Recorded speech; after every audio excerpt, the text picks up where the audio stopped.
नमस्कार दोस्तों, जय हिंद, वंदे मातरम। दोस्तों, मैं आपके साथ जायसवाल सर। सभी प्यारे मित्रों का स्वागत, अभिनंदन है शिक्षक भर्ती के चैनल टीटी परिवार में। जायसवाल कोचिंग सेंटर पर पावर्ड बाय शिक्षा ही प्रकाश है। दोस्तों, बात करने वाले हैं बाल विकास शिक्षा शास्त्र पेडागोजी के महत्वपूर्ण कंसेप्ट की। और ये पेडागोजी की क्लास में सारे शिक्षा शास्त्र का आपका जो भी आपका कंबाइंड है, शिक्षा मनोविज्ञान, बाल मनोविज्ञान, फिजिकोलॉजी, मनोविज्ञान, सारा कुछ यहाँ पे कंक्लूजन आपको मिलेगा पेडागोजी की क्लास में। क्योंकि हमारा जो टारगेट है बाल विकास सीडीपी में 30 ऑफ 30 लाना है और सिलेक्शन का रास्ता तय करना है। तो चलिए आइए दोस्तों देख लेते हैं। सभी प्यारे मित्र, आई थिंक जितने मेरे प्यारे भाई बहन पहली बार विजिट कर रहे हैं, मुझे बार बार कहने की जरूरत नहीं होती। आप लोग सभी लोग सब्सक्राइब और बेल आइकन जरूर प्रेस करें ताकि लेटेस्ट नोटिफिकेशन मिलता रहे। पिछले क्लास का दोस्तों यह मॉक क्वेश्चन था कि किशोरों को किस प्रकार के मार्गदर्शन की आवश्यकता होती है। व्यावसायिक मार्गदर्शन, शैक्षणिक मार्गदर्शन, मनोवैज्ञानिक मार्गदर्शन या उपरोक्त सभी। तो बहुत प्यारे मित्रों, भाई बहन गृहिणी यहाँ पे कमेंट किए थे, मैं बहुत बहुत धन्यवाद करता हूँ जिन्होंने उपर्युक्त सभी डी ऑप्शन या द ऑप्शन किया था, बिल्कुल राइट आंसर किया था। किशोरों को किस प्रकार से मार्गदर्शन की आवश्यकता होती है। व्यावसायिक मार्गदर्शन भी होता है, शैक्षणिक और मनोवैज्ञानिक, तीनों प्रकार से मार्गदर्शन की आवश्यकता होती है किशोरों में। आइए देख लेते हैं 25 महत्वपूर्ण सेशन रहने वाला क्लास का। बाल विकास पेडागोजी का क्लास नंबर 3 दोस्तों है आपका।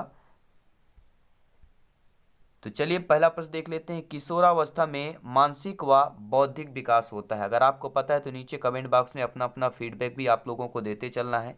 तो किशोरों में जो है मानसिक व बौद्धिक विकास होता है, बहुत शीघ्रता एवं बहुत अधिक मात्रा में होता है। अधिक मात्रा में लेकिन धीरे धीरे होता है, बहुत कम मात्रा में लेकिन शीघ्रता से होता है, या अधिक तेजी से एवं कम मात्रा में होता है। तो किशोरावस्था में मानसिक व बौद्धिक विकास किस टाइप में होता है दोस्तों? तो राइट ऑप्शन पहला हो जाएगा, बहुत शीघ्रता से एवं बहुत अधिक होता है। क्योंकि यह अवस्था जो दी गई किशोरावस्था दी गई है, ठीक है। तो इस अवस्था में क्या होता है, सभी प्यारे मित्र जानते हैं कि इसमें क्या होता है, बौद्धिक विकास शीघ्रता और बहुत अधिक मात्रा में होता है। तो हमारा क्या होगा, पहला ऑप्शन अकॉर्डिंग टू क्वेश्चन सही हो जाएगा। दूसरा प्रश्न है प्यारे मित्रों, सभी प्यारे मित्र कमेंट करेंगे जिनका सपना है अध्यापक अध्यापिका बनना, शिक्षक बनना। दोस्तों, निम्न में से कौन सा नकारात्मक संवेग है? आशा, आनंद, चिंता, उपलब्धि। नीचे कमेंट बॉक्स है, फटाफट कमेंट कीजिएगा। हम बात कर रहे हैं नकारात्मक संवेग की बात कर रहे हैं। देखिए, आशा, आनंद, उपलब्धि ये कैसे होते हैं? सकारात्मक होते हैं। कैसे होते हैं? सकारात्मक संवेग कहलाते हैं। और जो आपका नकारात्मक संवेग है वह कहलाएगा चिंता। चिंता करना, चिंता करना कैसे आएगा? यह एक नकारात्मक संवेग कहलाएगा। हम बात कर रहे हैं according two questions, right option number तीसरे ऑप्शन की बात कर रहे हैं। तीसरा प्रश्न है प्यारे मित्रों आज के सेशन का, आज के क्लास का, कि बुद्धि परीक्षण की कार्यकारी श्रृंखला बनाने वाले प्रथम व्यक्ति आपके थे। विनय, ठीक है, रवेन, वेक्सलर, स्पीयरमैन। सभी कमेंट करेंगे सभी प्यारे मित्र। तो बुद्धि परीक्षण की कार्यकारी श्रृंखला बनाने वाले जो प्रथम व्यक्ति थे वह हमारे क्या कहलाते हैं? प्रोफेसर विनय की बात कर रहे हैं। पहला ऑप्शन सही हो जाएगा। अगला प्रश्न है, व्यक्तिगत भिन्नता के कारण सदैव ही होते हैं। जो व्यक्तिगत विभिन्नताएं होती हैं उसके कारण सदैव वंशानुगत होता है, सामाजिक व आर्थिक होता है, संवेगात्मक और एवं व्यक्तित्व रूप में होता है, पर्यावरण एवं वंशानुगत के रूप में होता है। देखिए, व्यक्तिगत विभिन्नताएं होती हैं। व्यक्तिगत विभिन्नताएं मतलब हमारे और आप में जो विभिन्नताएं होती हैं वह विभिन्नताओं के कारण सदैव होती है। किसके कारण होता है? हमारे पर्यावरण के कारण होता है, वंशानुगत के कारण होता है। जो हमारे और आप में व्यक्तिगत जो भिन्नताएं होती हैं वह हमारे पर्यावरण और वंशानुगत के कारण होता है। तो I think according two questions right option number D हो जाएगा। आई थिंक सभी प्यारे मित्र वीडियो को लाइक अवश्य कर लिया होगा। जी हाँ, सभी प्यारे मित्रों को वेलकम, अभिनंदन है टीचर्स फैमिली शिक्षकों के परिवार पर। पांचवा प्रश्न है दोस्तों कि डेनियल गोलमैन संबंधित है। सभी प्यारे मित्र कमेंट करेंगे। जो आपका डेनियल गोलमैन है दोस्तों यह किससे संबंधित है? सृजनात्मक बुद्धि से, सामाजिक बुद्धि से, बुद्धिलब्ध से या संवेगात्मक बुद्धि से संबंधित होगा। अगर आपको पता है तो अपना अपना फीडबैक देते रहें, अपना ओपिनियन, अपना फीडबैक अपना कमेंट बॉक्स में देते रहें। तो हम बात कर रहे हैं दोस्तों कि डेनियल गोलमैन की बात कर रहे हैं। तो गोलमैन एक किससे संबंधित है? तो हमारे दोस्तों संवेगात्मक बुद्धि से संबंधित हो जाएगा। हमारा डी ऑप्शन सही हो जाएगा। अगला प्रश्न है, प्यारा सा प्रश्न है कि निम्न में से कौन सी समायोजन की प्रत्यक्ष विधि है। देखिए यहाँ पे समायोजन की दो विधियाँ होती हैं, एक होती है आपकी प्रत्यक्ष विधि होती है, ठीक है। कौन सी विधि होती है? एक आपकी प्रत्यक्ष विधि होती है और एक आपकी होती है अप्रत्यक्ष विधि। तो यहाँ पर पूछा गया प्रत्यक्ष विधि कौन सी होगी समायोजन की? क्षतिपूर्ति, आक्रामकता, पलायन या बाधा को दूर करना। देखिए आपके जो समायोजन की प्रत्यक्ष ये हुई कि जो भी बाधा हो उसको दूर किया जाए, तो बाधा को दूर करना समायोजन की प्रत्यक्ष विधि कहला जाएगी, क्योंकि हमें समायोजन करना है। समायोजन करना, जो भी बाधाएं आती तो उनको दूर करना पड़ेगा, ठीक है। और जब दूर करेंगे समायोजन का, यह हमारा प्रत्यक्ष यानी कि सीधा सिलेक्शन मिलेगा। प्रत्यक्ष विधि का मतलब होता है सीधा सिलेक्शन मिलेगा, और सीधा सिलेक्शन पाना तो जो भी बाधाएं आ रही हैं, इन बाधाओं को आपको पार करना पड़ेगा। अगला प्रश्न है, एक किसान कहता है कि इस बार अच्छी वर्षा हो जाती है तो पैदावार अच्छी होती है। निम्न में से किसान कौन सी समायोजन की युक्ति का प्रयोग कर रहा है? पुष्टिकरण, प्रतिगमन, तदात्मीकरण या तार्कीकरण का कर रहा है। तो देखिए समझने वाली बात है, कोई किसान यह कहता है कि इस बार अच्छी वर्षा हो जाती है तो पैदावार अच्छा होता है। अब यह ध्यान दीजिएगा, शब्दों का बहुत बड़ा है। इस बार अच्छी वर्षा हो जाती है तो, ये तो दिया मतलब जब अच्छी वर्षा होगी तब यह पैदावार अच्छी होगा, मतलब यह क्या कर रहा है? तर्क के अनुसार कह रहा है, तार्कीकरण कह रहा है। तो क्या हो जाए? कौन सी युक्त हो जाएगी? तार्कीकरण की युक्त हो जाएगी। अगर अच्छी वर्षा होगी तो पैदावार अच्छी होगी, यह तो तर्क के आधार पर हो जाएगा, अर्थात आपका फोर्थ ऑप्शन सही हो जाएगा।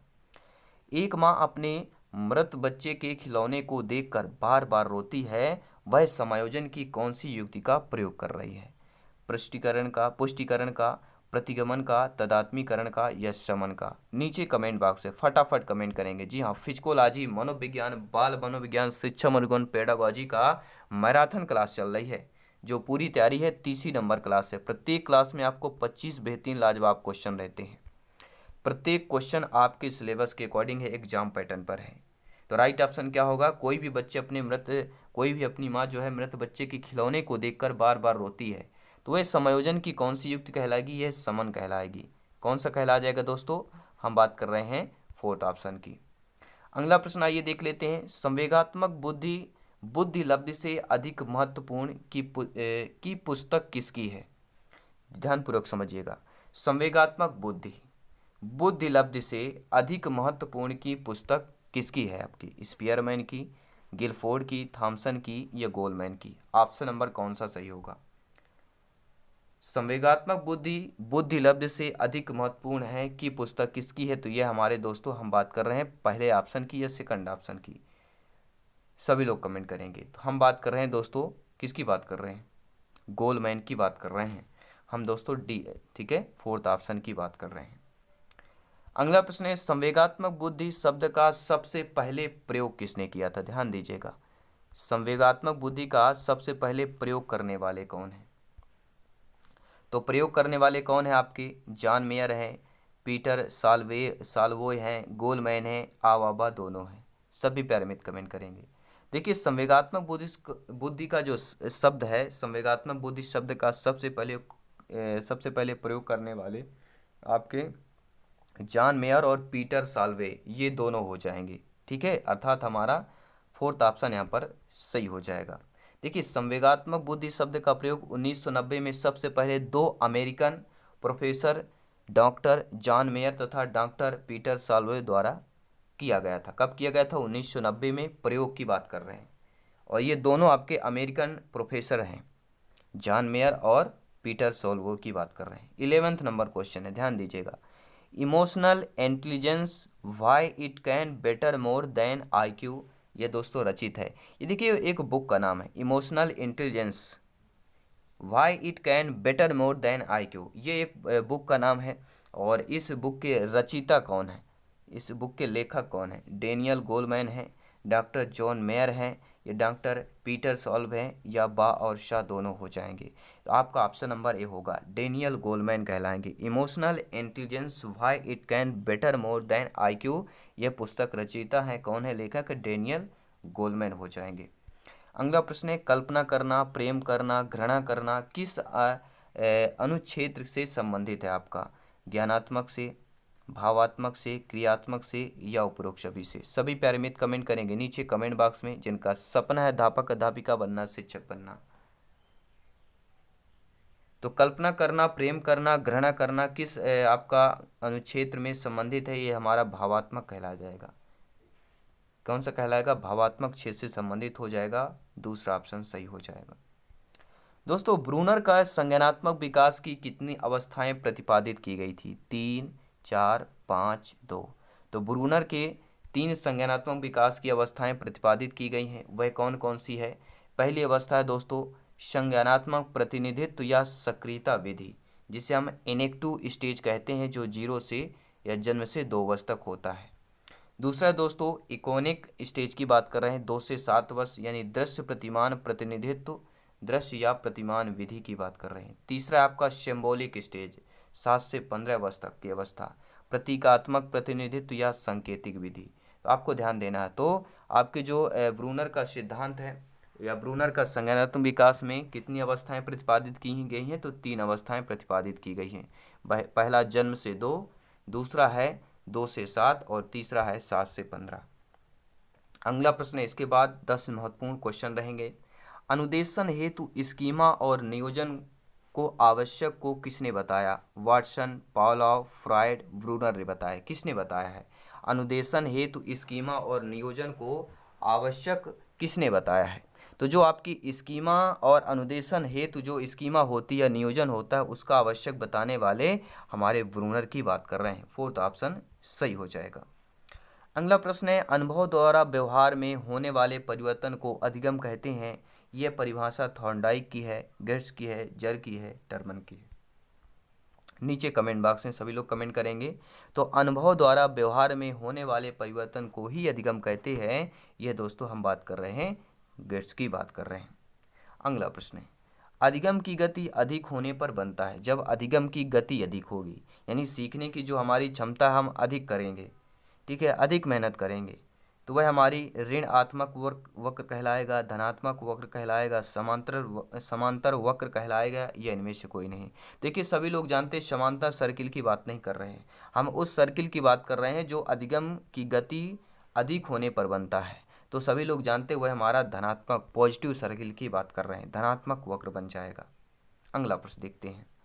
भूख, प्यास, निंदा, विश्वास, यौन तथा मल मूत्र त्याग है सुरक्षा संबंधी आवश्यकताएं, मानवीय आवश्यकताएं, शारीरिक आवश्यकताएं, या मानसिक आवश्यकताएं। बहुत ही नॉर्मल सा प्रश्न है, प्रत्येक भाई बहन इस क्वेश्चन का आंसर दे देगा भैया। तो वह हम बात करें शारीरिक आवश्यकताएं कहला जाएंगी। अगला प्रश्न है कि मस्तिष्क की शक्तियों पर बल देने वाला सिद्धांत, क्षेत्र का सिद्धांत, सक्रिय अनुबंधन का सिद्धांत, समग्रकृतिवाद का सिद्धांत, या उपरोक्त भी हो जाएगा। तो मस्तिष्क की शक्तियों पर बल देने वाला जो सिद्धांत कहलाता है वह हमारा कहलाता है प्यारे मित्रों समग्रकृतिवाद का सिद्धांत हो जाएगा। हमारा तीसरा ऑप्शन सही हो जाएगा।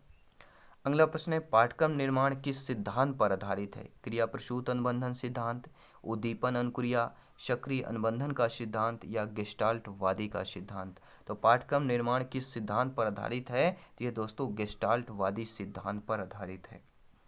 खोज विधि, समस्या समाधान विधि, विश्लेषण विधि का जन्मदाता सिद्धांत माना जाता है सक्रिय अनुबंधन को, क्रिया प्रसूत अनुबंधन को, उद्दीपन अनुक्रिया को, या गेस्टाल्टवादी को। तो खोज विधि, समस्या समाधान विधि, विश्लेषण विधि के जन्मदाता सिद्धांत माना जाता है गेस्टाल्टवादी का सिद्धांत की बात कर रहे हैं। निम्न में से कौन सी स्थिति क्रिया प्रसूत का उदाहरण है? कांटा लगने पर पैर हटाना, खिलौने से कई खेल खेलना, हाथ पैर को चलाना, या भोजन करना। तो क्रिया प्रसूत का जो उदाहरण कहलाएगा, एग्जाम्पल कहलाएगा, वह कहलाएगा हाथ पैर चलाना। आई थिंक आप लोग समझ गए होंगे। अगला प्रश्न देख लेते हैं। गेस्टाल्ट सिद्धांत देन है। जो गेस्टाल्ट सिद्धांत है यह ब्रिटेन स्कूल की देन है, जर्मन स्कूल की, फ्रांस स्कूल की, या अमेरिकन स्कूल की। तो सभी प्याले में तो जानते हैं गेस्टाल्ट सिद्धांत यह कहाँ की देन है। तो गेस्टाल्ट कहाँ के हैं सभी लोग जानते हैं, ये दोस्तों जर्मन के निवासी हैं, अर्थात ये जर्मन स्कूल की देन है। अगला प्रश्न है, बंडूरा द्वारा स्वनियंत्रण की प्रक्रिया के कितने चरण बताए गए हैं? अभी हमने जस्ट पिछले ही क्वेश्चन में बात किया था, बंडूरा द्वारा स्वनियंत्रण की बात कर रहे हैं। तो बंडूरा द्वारा स्वनियंत्रण की प्रक्रिया में 3 चरण बताए गए हैं, आपको नोट कर लेना है। अगला प्रश्न है कि स्थानांतरण एक परिस्थिति में अर्जित ज्ञान, प्रशिक्षण और आदत का दूसरी परिस्थिति परिस्थिति में स्थानांतरण किए जाने की चर्चा करता है, यह परिभाषा किसकी है? सोरेनसन की, कोलसैनिक की, स्किनर की या वुडवर्ड की?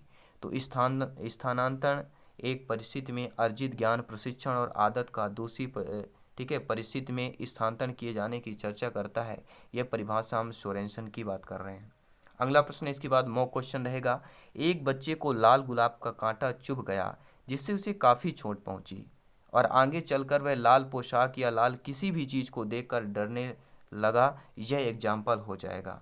अर्थात वह लाल गुलाब के कांटा अगर उसको चुभा है, दर्द हुआ है, तो कोई भी चीज़ अगर लाल कलर देखता है, लाल पोशाक देखता है, ठीक है, कोई भी, तो उससे डरने लगता है। अर्थात यह जो उदाहरण है यह उद्दीपक सामान्यीकरण का उदाहरण है, अनुक्रिया सामान्यीकरण का, उद्दीपक अनुक्रिया दोनों सामान्यीकरण का या अनुक्रिया सामान्यीकरण का उदाहरण है।